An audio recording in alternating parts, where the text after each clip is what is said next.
अस्सलाम वालेकुम। आप देख रहे हैं डॉक्टर अब्दुल हफीज़ खान। अगर आपको हर वक्त खौफ रहता है, डर लगता है और बगैर किसी वजह के आपकी ओवर थिंकिंग होती है, पसीने शुरू हो जाते हैं, तो ये वीडियो आपके लिए। मेरे साथ मौजूद हैं डॉक्टर काजी अदनान साहब।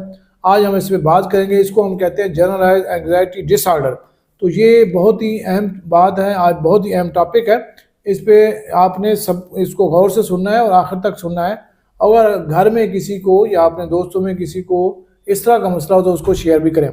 जी डॉक्टर काजी अदनान साहब, तो इसमें जो ये जनरलाइज का कहते हैं, एंग्जाइटी की काफ़ी किस्में हैं। जी सर। तो जनरलाइज में क्या होता है? सर ये एंग्जाइटी की एक किस्म है। इसमें सर ये है कि इंसान को छोटी छोटी चीज़ों की टेंशन होती है। मतलब उसकी भी, अब मेरे घर में क्या होगा, जी सर। बच्चे स्कूल गए ना ना गए, गए, कुछ हो गया, मुझे कोई ख़ास सीरियस किस्म की बीमारी तो नहीं हो गई, हाँ या जी, और लोग मेरे मेरा बारे में हाँ जो शौहर है वो मुझे छोड़ जाए ना छोड़े, मतलब उसकी एक अजीब सी होती अजीब, है। मतलब छोटी छोटी चीज़ों पे ना वो एक बड़ा सा पहाड़ बना लेता है अपनी सोच बिल्कुल। का। उसके अलावा उसके जहन में सर ये भी आता है कि लोग मेरे बारे में क्या सोचेंगे, अक्सर इस बारे में वो सोचता रहता है और इंसान। ख़ास बात यह है कि ये इस कैफियत को अगर इस 6 महीने से ज़्यादा का मसला अरसा गुजर अक्सर गया हो, जी सर। तो फिर हम कहते हैं इसको कि ये जनरलाइज एंग्जाइटी एंग्जाइटी डिसऑर्डर है। और इसका आखिर में होता यह है कि ये बाद में डिप्रेशन में कन्वर्ट हो सकती है जी सर। और शुगर भी हो सकती है, यानी ब्लड प्रेशर भी हो सकता है। तो इसलिए इसको बड़ा गौर से सुने। बिल्कुल ऐसे ही है। अब सर इसकी कुछ वजूहात हैं, मोस्ट ऑफ द केसेस में वजूहात सर पता नहीं चल रही होती कि किस वजह से हो रहा है। लेकिन थोड़ी-सी वजूहात जो है ना वो जो अब तक मौजूद हैं कुछ उनमें ये हाँ, है कि कुछ लोगों का चाइल्डहुड एक्सपीरियंस सर अच्छा नहीं होता। सही उस सही। वजह से ये मसाइल शुरू हो जाते हैं। कुछ लोगों की फैमिली हिस्ट्री होती है।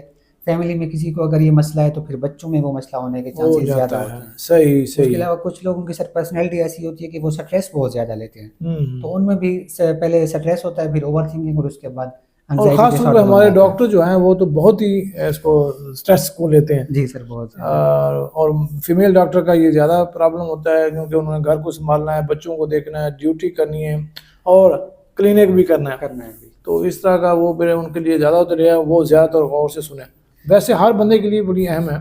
तो इसकी जो सिम्टम्स हैं वो क्या होती हैं? सर सिम्पटम में 3 चीज़ें हम देख लेते हैं कि 3 चीज़ों में उसको हम डिवाइड करते हैं अलामात को। सबसे पहले ज़हनी अलामात होती हैं, उसमें सर सही। घबराहट होती है, पसीना आता है, हर वक़्त जो है ना कँपकँपी रहती है, दिल की धड़कन बाज़ों तेज़ हो जाती है। तवज्जो की कमी हो जाती जी है, सर। यानी उसको कोई ख़ास फोकस नहीं कर पाता। और मुख्तलिफ उसके कभी कुछ करने को दिल कर रहा होता है, कभी कुछ जी सर, करने को एक दिल कर काम रहा से होता दूसरे काम में, दूसरे से है तीसरे तीसरे में। में, और वो किसी को तकमील नहीं करता। जी सर। सही। उसके बाद सर फिज़िकल सिम्पटम्स हैं जिसमें ये चीज़ें आ जाती हैं कि आपका जो है ना एक तो मैदा ख़राब है, सर दर्द मैदे की रहता है खराब हो आपको, जाती है, पेट नींद का ख़राब है कम आपका। आना, जी सर, नींद कम आती है। थकावट और कमज़ोरी महसूस होना, और इस तरह की जो चीज़ें हैं ये उसमें आ जाती हैं। जी सर, सर उसमें दर्द रहना, यहाँ गर्दन में दर्द रहता है, तो और ये उसमें आ जाता। दिल भी, इसमें भी तेज धड़कने वाला भी आ सकता जी है। सर, वो भी इसमें। और उसके बाद सर तीसरा जो एस्पेक्ट है सिम्पटम्स का, उसमें ये है कि लाइफ़स्टाइल में क्या असर पड़ता है उस मरीज़ की। लाइफस्टाइल के जी लिए, सर, उसमें ये है कि हाँ। एक तो वो जो उसका सर्कल होता है या जो क्लोज़ जिसके साथ वो डेली उठता-बैठता है, उनसे उसका कट ऑफ हो जाता है, वो थोड़ा-सा अकेला-अकेला रहता है, क्योंकि हर वक़्त वो परेशान रहता है। परेशान, और इस परेशानी के आलम में वो खाना भी ज़्यादा शुरू कर देता है, खाता ज़्यादा है, जी सर। जिससे वेट गेन होता है। जी सर, कुछ लोग और सर आगे ज़्यादा खाते हैं एंग्ज़ायटी में, कुछ लोग कम खाते कम हैं। खाते ये हैं। इंडिविजुअल उस पे होता है। बिल्कुल बिल्कुल। और सर दूसरा ये है कि जो वो काम कर रहा होता है, वो भी डिस्टर्ब होता है, क्वालिटी ऑफ लाइफ़ जो है ना इंसान की वो डिस्टर्ब हो जाती बिल्कुल। है। और कहते हैं कि जी अगर आपने खाना खाना है तो खाना ही खाना है। आपकी ये ना हो कि आप मोबाइल को भी स्क्रॉल कर रहे हैं, इधर से खाना भी खा रहे हैं। जी सर, तवज्जो से खाना। कंसंट्रेशन उधर होनी चाहिए। बिल्कुल। उसके बाद सर ये भी देखा गया कि इन मरीज़ों में खुद एतमादी की सर कमी हो जाती है, कॉन्फिडेंस बहुत ज़्यादा लो हो जाता है। बिल्कुल। और अब सर उसके हम ट्रीटमेंट के ऊपर थोड़े टिप्स पे बात कर लेते हैं कि आप क्या चीज़ें इसको इम्प्रूव करने के लिए ये कर बड़ा सकते हैं। अहम जो है ये पार्ट है इसके में, कि मरीज जो है वो इसको कैसे कवर करे, कैसे इसको टेकअप करे। जी सर, इसमें सर लाइफ़स्टाइल मॉडिफ़िकेशंस आप सबसे थोड़ा-सा पहला गाइड कर काम दें वही सर। है कि लाइफस्टाइल मॉडिफिकेशन है। आपने डाइट में अपने आप की प्रोटीन ज़्यादा लेनी है, ज़्यादा लेनी है। पानी ज़्यादा पीना है, 7 से 8 घंटे लाजमी सोना है। आपने एक्सरसाइज करनी है प्रॉपर तरीके की, और ब्रिस्क वॉक करनी है जिसमें आपको धड़कन तेज़ हो, तेज़ पसीना हो। भी है। जी सर। और जिम भी लाजमी करना है। इसकी वजह ये होती है कि हमारी स्ट्रेचिंग एक्सरसाइजेज जो होती हैं वो बेहतर होती हैं।